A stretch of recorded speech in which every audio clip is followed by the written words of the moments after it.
Buenos días, buenas tardes y buenas noches, amigos y amigas de la Cátedra Giordano Bruno. Como ya nos conocen, mi nombre es Juan Pablo Macarín, miembro del área de difusión y redes sociales de esta augusta cátedra. Después vamos a hablar de todos los espacios virtuales que tenemos, porque hoy me doy el placer y se lo quiero comentar a todos y a todas, de entrevistar a nuestro próximo expositor. Él nos va a contar un poquito después, pero personalmente es un lujo que me estoy dando, y no es que siempre lo diga con todas las entrevistas, realmente siempre es un lujo, pero hoy tiene un valor este, intelectual y emocional aparte, son 2 pesos aparte, como se dice acá en Uruguay, entrevistarte a ti, este, querido amigo y querido hermano, investigador de masonería, escritor a nivel internacional, latinoamericano, Iván Herrera Michel. ¿Cómo estás? Bien, contento, muy honrado de estar, Juan Pablo, mi querido hermano y amigo, con ustedes. Aquí al fin me dan una plaza que me siento muy honrado en la Cátedra Giordano Bruno, que ha hecho un trabajo extraordinario eh, durante toda la pandemia. Es de las ganancias que tenemos, de los valores agregados que nos deja la pandemia. Contanos, para quienes no saben quién es, yo sé quién es Iván Herrera Michel, porque he leído trabajos tuyos, fruto de tu conocimiento y de tu investigación, pero para la persona que no sabe, como siempre digo, contale un poquito quién es Iván Herrera Michel y qué es lo que está haciendo hoy en la Cátedra Giordano Bruno. Bueno, me inicié el 4 de junio de 1983. De pronto la mayoría de los organizadores de la cátedra Giordano Bruno, la mayoría no habían nacido. Eh, Como todo, comencé con la banca de aprendiz en la Columna del Norte, y desde ahí comencé a mirar la masonería y todavía simbólica, espiritual. Sigo en la banca de aprendiz, sigo mirando a mis hermanos trabajar, me siguen admirando las cosas que veo, me siguen admirando el decorum del templo, cada uno de sus rincones, cada una de sus palabras. Y bueno, sigo de eterno aprendiz aquí, y yo creo que ya muero de eterno aprendiz. Y estoy aquí porque mis hermanos me reconocen como tal. Y, y tratando de hablar de algo que me parece de lo más pertinente, eh, que es el tema del rol del hospitalario o del rol del masón como hospitalario, el rol que nos toca cuando el deber llama, cuando los trabajos se inician. La humanidad ha dicho es mediodía y los obreros están llamados a trabajar. Muchas gracias, querido hermano Iván. Ya nos comentaste el título de lo que va a ser tu próxima ponencia. Se llama En tiempos de pandemia, todos somos el hospitalario, ¿puede ser? Por lo menos Sí, así, sí, sí, así como me sí. llegó. Contanos un Sí, poquito así es. qué es el hospitalario para quienes no conocen o no forman parte de las escuelas de misterio, que quizás es una palabra que lo puedan haber escuchado en algún ámbito y que no lo tengan muy claro. Bueno, de estos decimos el hospitalario, en algunas logias, en alguna parte del mundo le dicen el limonero. De todos modos, es el cargo que yo sepa más antiguo que tiene la logia, que tiene la masonería. Está en todos los ritos y está en todos los grados. Es más antiguo que el grado que el cargo de gran maestro. Es más antiguo que la dignidad de venerable maestro como la conocemos. Nos viene de la masonería operativa. Cuando asumimos eso, es el encargado de la unión entre los hermanos, del estar pendiente. Y a mí me parece de lo más bonito porque es el hermano que menos presta atención a los trabajos que se están haciendo por estar ejerciendo el deber ser de la masonería, el desiderato de la masonería, por estar viendo los hermanos. Él está mirando a los hermanos, quién tiene qué, si en su familia, si él en su físico, psicológicamente, en fin, es el hermano que está. Y a mí me parece extraordinario porque, Juan Pablo, te decía, la masonería tiene muchos poderosísimos, ilustrísimos, sublimísimos, perfectísimos, soberanísimos, serenísimos, príncipes, caballerísimos, potentísimos, eh, tiene venerabilísimos, grandísimos, pero es la hora en que todos tenemos que ser hospitalarios. Hospitalario con el masón, hospitalario con nuestros hermanos y masonas, y hospitalario con el mundo que nos interpela, que nos está preguntando, ¿para qué sirve la masonería en estos momentos?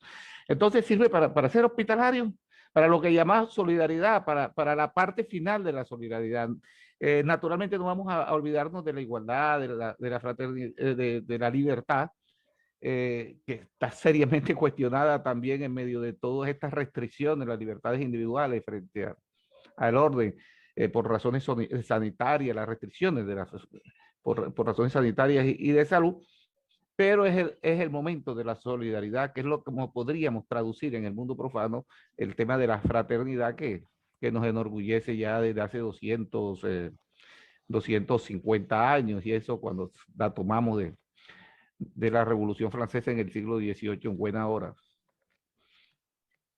Entonces tú haces referencia a que voy a hablar como alguien que no sabe nada, que no pertenece a las escuelas de misterio. Tú estás hablando de algo muy alto, ¿no? Algo muy, muy alto que es el amor, y que muchas veces se escucha por ahí el amor a la humanidad.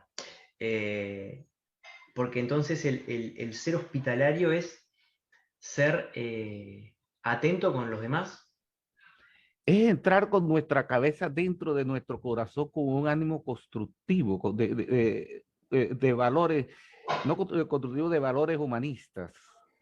Y en eso no nos podemos equivocar. Nuestros valores son humanistas y nuestro corazón tiene que construir de manera humanista. Y eso cada uno puede ejercerlo de cualquier manera, todos estamos en la primera línea, no solamente los médicos, lo digo con mayor respeto de los médicos. También están en primera línea los del cementerio y todas esas cosas, pero estamos en la primera línea con un celular en la mano. Estamos en la primera línea con el vecino, con la familia, con nuestros ambientes laborales, profesionales, académicos, donde nos desempeñamos, todos estamos en la primera línea del combate de diferentes maneras. Hay que mirar alrededor y ya sabemos que hay algo que hacer. Exactamente. Y ahí una de las preguntas que quizás surge es, ¿contra quiénes combatimos, ¿no? ¿A qué le damos pelea? Y bueno, ¿desde dónde? ¿Desde qué lugar? Y creo que una de las premisas de la cátedra Giordano Bruno, como espacio de libre pensamiento, y como las escuelas de misterio, las escuelas iniciáticas también desde el trabajo del amor y la autoconstrucción, tiene que ver con no acepto, sino que esto de la tolerancia, ¿no? Para el que no sabe, ¿no? ¿Cómo podemos ser un buen hospitalario? A ver, yo pienso el principal combate nuestro, de un masón y de no masón, yo creo que hay muchas cosas que son transversales. Lo que pasa es que los masones tenemos un método, unas herramientas, unas metáforas, unos símiles, unas evocaciones. Ok, pero el principal enemigo es el tipo que uno ve en el espejo. Ese es el principal enemigo. Es el ego, vanidad de vanidades, todo de vanidad. Ese es el principal enemigo que el hospitalario tiene, porque tiene que despojarse de sí para ser otro en sí. Tiene que hacer empatía. Naturalmente, nos parece que las neurociencias están diciendo que no todos tenemos la misma capacidad de ser empáticos. O sea, tiene algo que ver con las amígdalas. Pero, dicen los científicos, pero sí podemos entrenar, sí podemos entrenarnos alrededor de eso. Yo voy a tocar algunos casos. Voy a tocar dentro de la charla, no voy a adelantar, me permite por favor dejar el suspenso. Voy a tocar porque no solamente desde la ciencia, sino desde la antropología se están aventurando hipótesis que dejan pensar, mira, Juan Pablo, y ahí me quedo. Antes de hace 5.000 años, hace 5.000 años, no hay registros ni de dioses ni de líderes sociales, políticos, en fin, vinculados con lanzas, dardos, rayos. Eso vino hace unos 5.000 años para acá, que el poder se relacionó con armas que no servían para cazar. En las cuevas de Altamira y en todas estas cuevas, en todos estos rastros arqueológicos, cada vez que hay un arma en mano de un hacha, lo que sea, es una herramienta de trabajo o es una herramienta de caza para procurarse el pan nuestro de cada día. Hay un cambio, entonces se está aventurando, si eso fue hace 5.000 años, y digamos la humanidad, bueno, cuando se conformó como humanidad, parece que están diciendo que fue hace unos 200.000 años al sur en Botswana, en un lago que ya desapareció, pero ahí está en este desierto. Nosotros no es verdad, no es verdad que seamos agresivos porque somos agresivos. Parece que somos agresivos porque es una construcción cultural. Ni siquiera tenemos nuestra psicología evolutiva. Entonces, rescatando eso, para no desviarnos, porque fascina, el tema es fascinante y invita a desviarse, tenemos que rescatar lo nuestro, mirarnos adentro. Entonces ya sabemos cómo es la cosa de que mira el interior tuyo y rectificando, no es rebuscando, es rectificando. Mira lo que hay ahí, mírate. Él conócete a ti mismo de Delfos, dijeron los griegos del oráculo de Delfos. Entonces, en términos generales, podemos decir que el hospitalario es la persona que rescata esa parte no agresiva de dominación sobre el otro y muy al contrario, se vuelca hacia la empatía, que es ponerse en el zapato del otro, pero no en los momentos gozosos, sino, no en los momentos gozosos, sino, vamos a decir, de acuerdo al Rosario, al Rosario, en los momentos de los dolorosos. Exacto. Es cuando él o los o las tienen problemas. Ahí es cuando el hospitalario se perfecciona. Y en el cuidado de la armonía, no solamente de la enfermedad, que si le salió positivo la prueba del COVID o no, está pendiente y vayan, informan, en fin. Es que también en la parte de la armonía, en la parte de que todo funcione muy bien. De que todo funcione muy bien. En términos generales, eso podría ser, digamos, un llamado que podríamos hacerlo y podemos hacerlo desde el discurso político, desde el análisis de situaciones tan complicadas como la que estamos viviendo en Colombia. Los masones debemos ser hospitalarios, debemos volcarnos. Y eso sí, con el mandil puesto. Tenemos que ser enfermeros del paciente social. Como por deformación profesional en psicología me surgen palabritas que voy a permitirme el ejercicio de hacerlo. Compromiso, Claro. cuidado. Por ahí se habla en algunos momentos de algunos lugares visitados ya de la caridad, el amor realmente, el amor fraternal, no el amor hablando en cuanto a cuestiones quizás más hipermodernas, ¿no? El amor como una construcción realmente de sentimiento y como motor, como deseo de motor hacia el deseo de ir a más. Y déjame, querido Iván, por favor, tocar esto que me acaba de surgir, no lo quiero dejar pasar, que lo hablábamos con un amigo y un colega, que el rectificarse implica acepto lo que me pasó, me rectifico, ¿no? Es como que entiendo, porque a veces que hay una cuestión de la no aceptación. Capaz que, no quiero que nos desviemos de tu tema, y perdón si me estoy yendo quizás por otra arista, pero... No, pero ahí está el núcleo, ahí está el núcleo. Ahí está el núcleo. Y no podemos hacer abstracción de las ciencias de la conducta. No podemos echar por un lado, digamos, todo lo que se ha avanzado en la psicología desde que se desprendió de la poesía. No podemos echar a un lado. ni tampoco la psiquiatría. No podemos dejar de un lado una frase que, bueno, algunos psicólogos ya se han apartado un poquito de Freud, pero no podemos dejar de pensar en la respuesta que él le dio al viejo Einstein cuando dijo, ¿y por qué?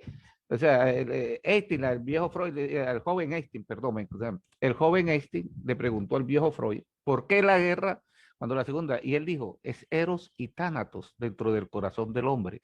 Pero la antropología está aventurando y dice, Freud no, Freud dio una lectura actual. Cuando vemos el video, acá hay más Eros que Tánatos. Y tú dices el amor. La pulsión de vida, Rectificándose y la pulsión de corrigiéndose con muerte. ánimo, ¿Ah? rectificándose y con ánimo de corregir, ¿ah? Como decían las abuelas, con un acto de contrición con propósito de enmienda. Mi querido Iván, ¿qué más nos va a dejar qué pincelada nos podés dar No, de algún título, algún tema, más allá de que nos diste el tópico y le explicaste a la gente lo que es el no, rol? yo lo que, sabe que yo lo que voy a mostrar es lo que yo más muestro en mis charlas. Yo soy egoísta y no quiero pulir, no quiero pulir esa arista de mi piedra bruta, porque yo en mis charlas soy una esponja. Yo en mi charla me fascina porque salgo lleno de las luces, de las intervenciones de los hermanos, de los que escriben en el chat, de lo que dicen, de lo que critican, de lo que me regañan, de lo que hablan, de lo que interpretan mis palabras, o sea, de tantas cosas. Entonces yo digo, pero me enriquecen. Entonces, ahí es donde sigo yo todavía tratando de no perder ese sentimiento que yo recuerdo que era tan bonito uno de maravillarse desde la banca de aprendiz. Entonces, no, pero de dejar muy pocas cosas, si acaso, bueno, estar reunido con ustedes la oportunidad de que poner un tema sobre el tapete, de decir, creo que debemos ser hospitalarios ahora y bueno, se podrá discutir, pero naturalmente lo que voy es enriquecerme con ustedes, como me he venido enriqueciendo. Para nosotros es un real placer que formes parte de nuestras ponencias, de nuestras cátedras, en la del próximo día sábado, en el sábado que quieras. Estás más que invitado, no es necesario invitarte, ya sos parte de la casa, Gracias, solamente golpear y entrar. gracias. Pero este video también tiene, por eso hacemos una entrevista previa, no solamente para que las personas, los curiosos, las curiosas, los miembros de las escuelas de misterio vean nuestro trabajo y la presentación a grandes rasgos del tema y de la persona que va a exponer, sino que es tan esclarecedora esta entrevista. Yo me llevo tantas cosas, se trabaja son tantos los punteos, las aristas, como tú decís, esos rayitos de luz que van surgiendo del encuentro que es realmente impecable. Te voy a contar algo. Giordano Bruno, lo he venido siguiendo a la distancia. Yo no puedo estar en todas partes porque todos los días me toca poner 3 platos de comida en mi casa y tengo que pagar el agua y la luz y muchas cosas. Y yo estoy vinculado con una universidad y ese es otro tema de locos. O sea, a uno le ha tocado doblarse. En la comprensión del fenómeno es absolutamente diferente a cuando uno estaba en un salón, 4 paredes, encerrados, viéndole la cara a los estudiantes. Entonces, digamos que es una relación. Además, uno muchas veces está vigilado por los padres. Además de eso, tengo que trabajar, en fin, obligaciones. Entonces, no es tanto, pero ejemplos como los de ustedes, entre otros, eh, me han quitado la desconfianza que yo tenía, y yo creo que lo dije el día del encuentro de la Conferencia Internacional Ecosista. Y yo creía que esta virtualización de la masonería, que no se trata de llevar todo a la masonería. No vamos a llevar todo. Pero esta virtualización ha creado algo que yo decía, esto es algo como un cyberpunk que dicen que, bueno, una baja calidad masónica con alta tecnología de las comunicaciones, pero ustedes me han hecho ver que no, esto no contradice ni las tradiciones que no son más importantes, más caras, ni tampoco los lámparas. Seamos honestos, esta nueva forma de hacer masonería, obedece a la vieja y terca costumbre que tiene la masonería de adaptarse, de adaptar su método y sus herramientas a cada terreno al que le toca construir el templo interior y el templo exterior. Porque es que no todos los arquitectos, los ingenieros civiles construyen sobre los mismos terrenos, y la masonería ha demostrado que es capaz de hacernos o de hacer construir sobre un terreno arcilloso, sobre un terreno de caliche, un terreno más blando, un terreno más duro, sobre una roca, o sea, y en este momento la construcción que se está haciendo también se está haciendo desde la virtualidad, de las plataformas como esta y muchas otras que están, algunas más privadas, algunas gratis, otras más caras, en fin. Entonces, esto para divagar un poquito alrededor de lo que tú me dices y de cómo nosotros tenemos que centrarnos en lo que está haciendo. Nos queda otro tiempo de confinamiento, yo no sé, todos los días. A mí me sorprende la cantidad de vaticinios que hay de cuándo vamos a terminar, que final del 21, que final del 22, yo no sé. Parte de lo que hemos visto son la cantidad de filósofos dando entrevistas, y es la hora de la filosofía. A mí me fascina.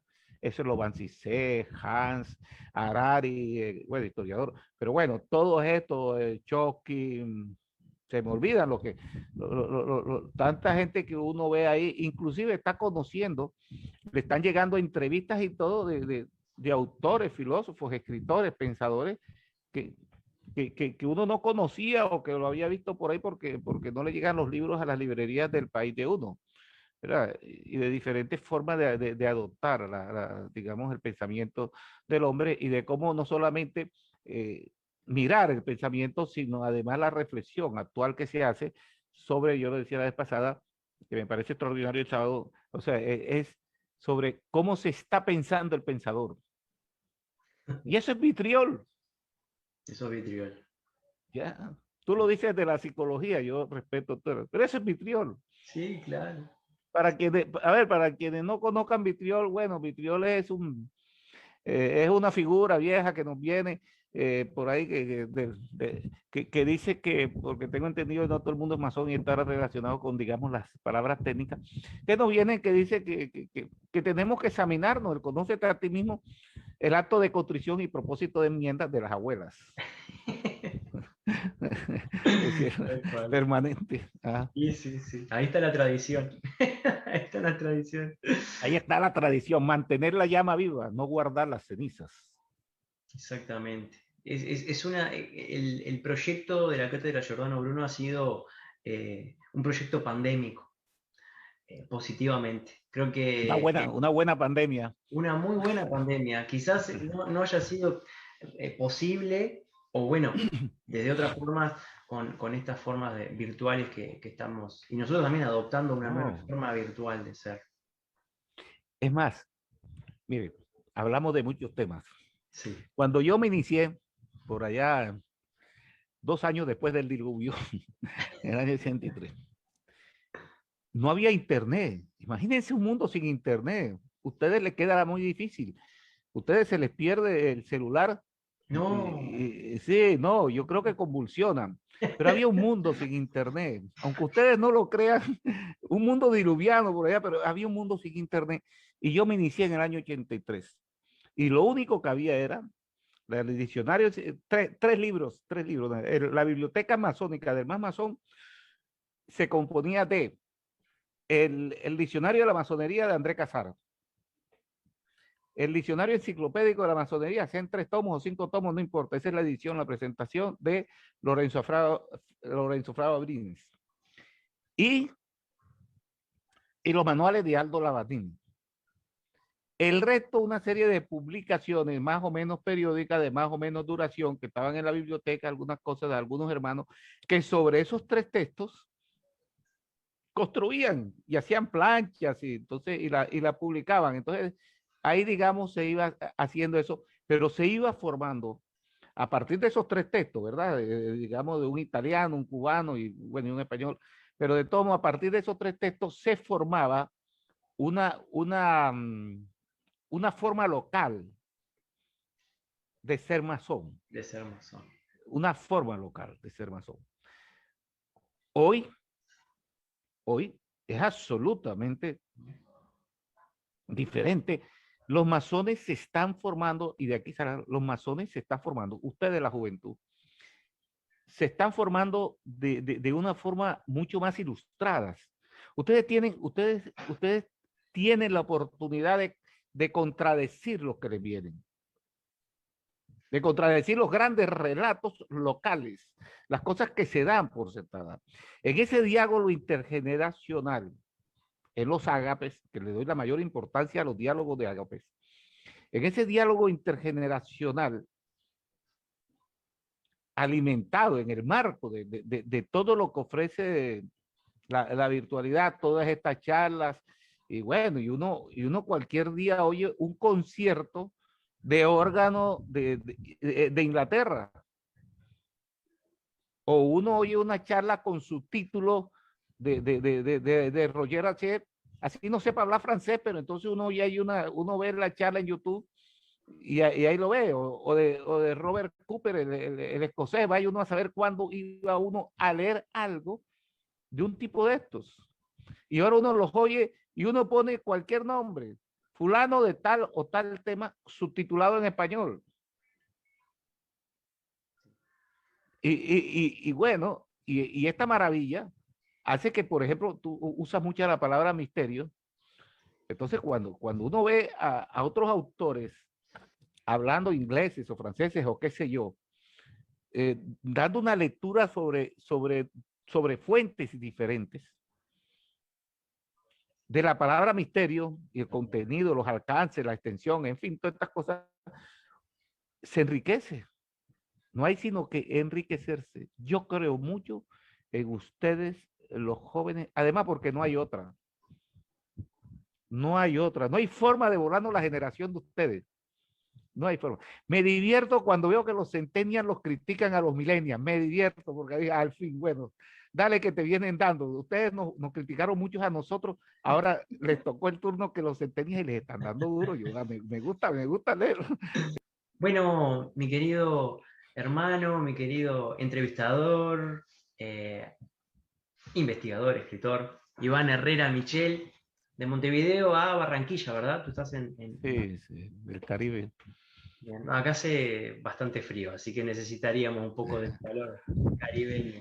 ¿Qué nos podés comentar a las personas que estamos viendo, que vamos a ver la entrevista cuando la publiquemos y que ya que tu cátedra es abierta a todo público, qué le puedes decir a las personas que estamos viendo, que te estamos conociendo y que queremos saber un poquito más y que nos vamos a animar el sábado a entrar a la cátedra Giordano Bruno?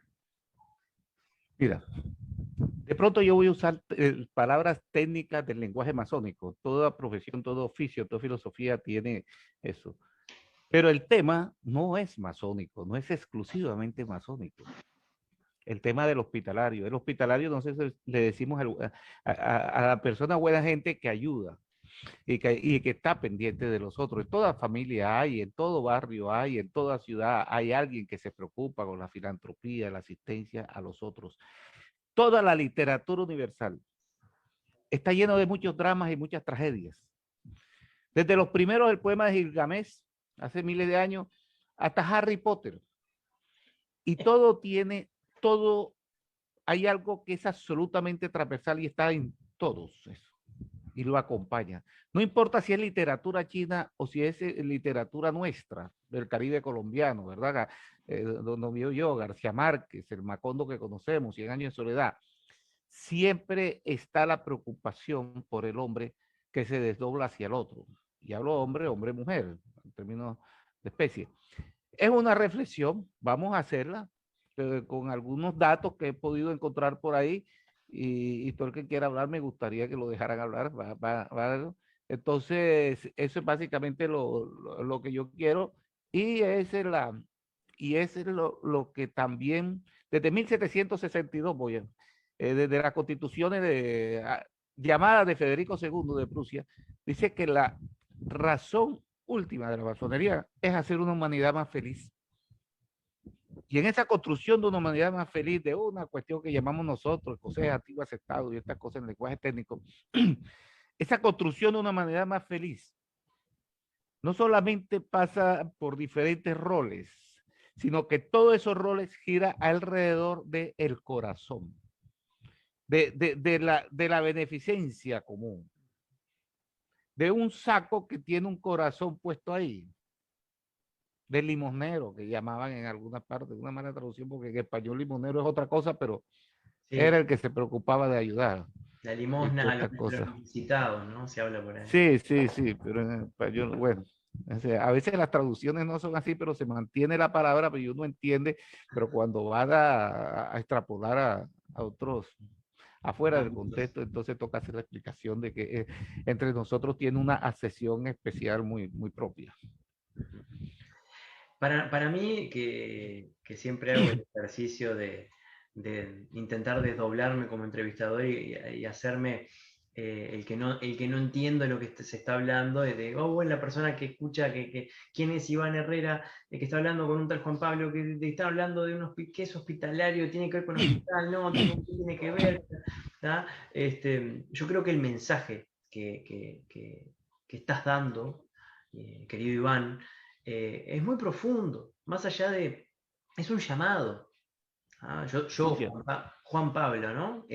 Siento que lo que estás haciendo es dando un llamado de reflexión, de cuidado, entre primero individual y segundo a nuestros seres queridos, de ir a protegernos, de ir a proteger, a darle ese abrazo o ese puño o ese codo o lo que sea a las personas que más amamos porque realmente lo necesitamos. Y a mi criterio humilde es un mensaje de amor que estás enviando desde mi perspectiva, ¿eh? Desde mi perspectiva es eso. Bueno, sí, yo recuerdo que decía una tía, decía, sea bueno porque el que es malo es porque no conoce las ventajas que consisten en ser bueno.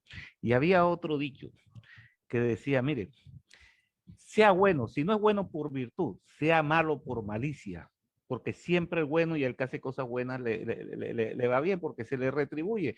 Exacto. Podemos hablar de karma, vaya uno a saber de qué otra cosa, pero básicamente el que anda bien en la vida se crea su propio paraíso o por el contrario se crea su propio infierno.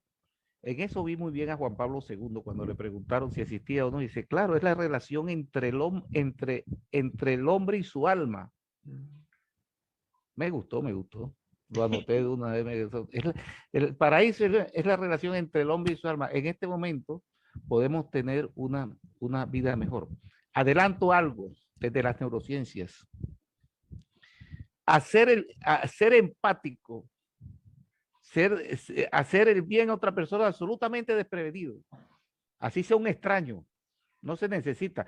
Pues es muy fácil hacerle un bien a abrazar a una hija, a una nieta como la que yo tengo. Muy fácil. Pero hacer el bien a alguien absolutamente desprevenido, sin querer ganar de premios ni en esas cosas, produce más satisfacción en el sistema de placer del cerebro que el juego, la dominación y muchas drogas psicoactivas. Es lo que estamos hablando. ¿Eh? Estamos ¿Sí? hablando de ciencia, más endocrina y de todas esas cosas, Juan Pablo, que yo me quedo ahí porque es tu especialidad y comienzan a darse cuenta que... Voy a ir a estudiar ahí a Sí, nivel sí, de... es interesante lo que Claro, produce más endocrinas y más oxitocina y todas estas cosas del centro del placer, de lo que claro, llaman el cerebro del placer, la Universidad de Michigan. Algo claro, de eso voy a exactamente. hablar porque vale la pena. Por- El sistema límbico, como se le dice, sí, ese o que sea está que ni siquiera, relacionado con sí, las ideas de que, placer y displacer, dolor y la sí, felicidad. claro, pero fíjate que más allá, además de ser un tema ético, un tema moral, si se quiere, un tema espiritual, lo que tú quieras, el marco que quieras, además es un tema bioquímico, de la bioquímica del cerebro, Nos del que desde trasciende. hace 5.000 años comenzamos a pelear con el otro porque teníamos que mandar al otro. Y comenzaron a hacer atributos del poder las armas y quitémonos un ejército de un país, o sea, es impensable, porque siempre estamos pensando de que No son armas, compramos una pistola y decimos que no es un arma ofensiva, sino es un arma defensiva. No, la pistola sirve para matar al otro. Sí. La defensa. Tremendo. Sí. Tremendo. Si nos tendremos que cuidar y si tendremos que ser hospitalarios. Mi querido hermano, amigo Iván, ¿qué le puedes decir a esas personas que van a estar viendo tu video para despedirte unas palabritas ahí? Y yo ya me despido y los dejo con mi querido Iván. Les digo hasta el próximo sábado. Esta entrevista es ya la antesala, es como que viste la precuela vi el preestreno. ¿Ah? Así que bueno, muchísimas gracias a todos amigos y amigas de la Cátedra Giordano Bruno. Le vamos a comentar después nuestras redes sociales, que son tantas: Instagram, Facebook, eh, Spotify, tenemos los live, tenemos hacemos los vivos, las transmisiones en vivo también. Muchas son las transmisiones, muchas las energías que tenemos para trabajar con ustedes. Chau, un beso, 3 abrazos, los que quieran. Iván Herrera Michel, y se despide de esta forma. No, igual, un abrazo a todos, los espero. Si esta es la precuela, esperemos que el debut mantenga el nivel. Le hacemos un abrazo a todos, los espero y ojalá nos podamos reunir a hablar de algo que lo necesitamos desde la base de la sociedad. Muchas gracias, Juan Pablo. Realmente un placer. Igualmente, que pasen muy, muy